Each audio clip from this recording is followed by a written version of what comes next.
Yarana, bonjour. Donc, on va parler des alternatives de PayPal. Alors déjà, on va commencer par une première news qui dit Get woke, go broke. C'est go woke, go broke. Donc en fait, PayPal est en train de, comment dire, donner 15 dollars en fait aux personnes qui veulent euh, supprimer leur compte PayPal. Donc on peut aller voir en bas, hein, là. Ne prenez pas ces 15 dollars, effacez, supprimez votre compte PayPal. En fait, là, ils essaient de ramener les clients, en fait. Et là, on voit qu'en fait, ils ont perdu 10% en 5 jours. Donc là, ça a fermé le 12 octobre.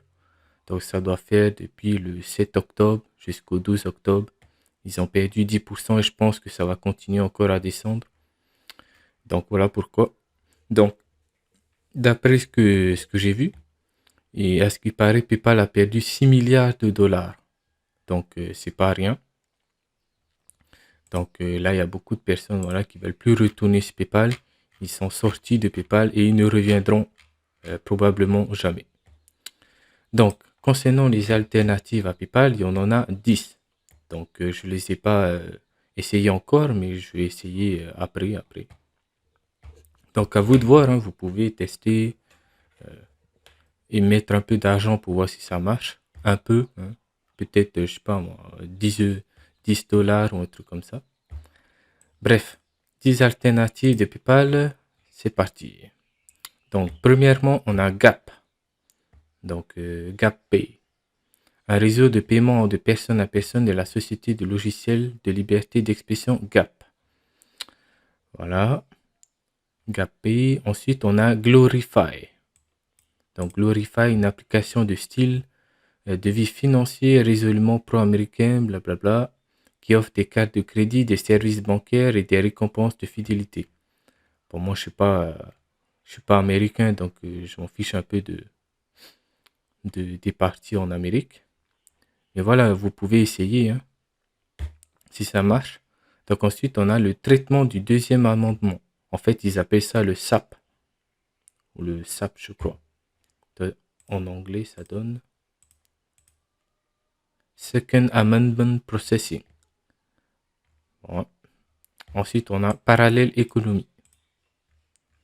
Ensuite, River Payments, Align Pay,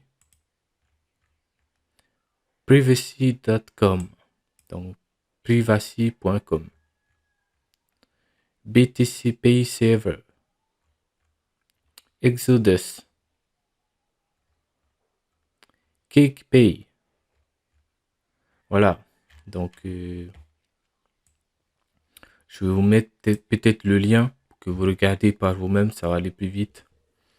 Mais voilà, il y a donc des alternatives à PayPal. Vous pouvez essayer un par un pour voir si ça marche pour vous. Moi, je n'ai pas encore essayé parce que pour l'instant, j'en ai pas besoin. Mais voilà, vous pouvez voir, tester et voir si ça marche pour vous. Si ça marche, tant mieux. Évitez quand même de mettre des grosses sommes au début, juste pour voir un peu comment ça va se passer. Mais apparemment, c'est GapPay qui est le mieux d'entre les 10. Donc, vous pouvez regarder un peu qu'est-ce qu'ils offrent et tout ça. Déjà là, ce qui paraît, c'est les charges pour chaque transaction, c'est moins que Stripe et PayPal. Donc déjà là, ça peut être intéressant. Mais au final, c'est vous qui voyez. Vous pouvez tester pour voir si ça marche pour vous. En tout cas, on se voit à la prochaine. Nana.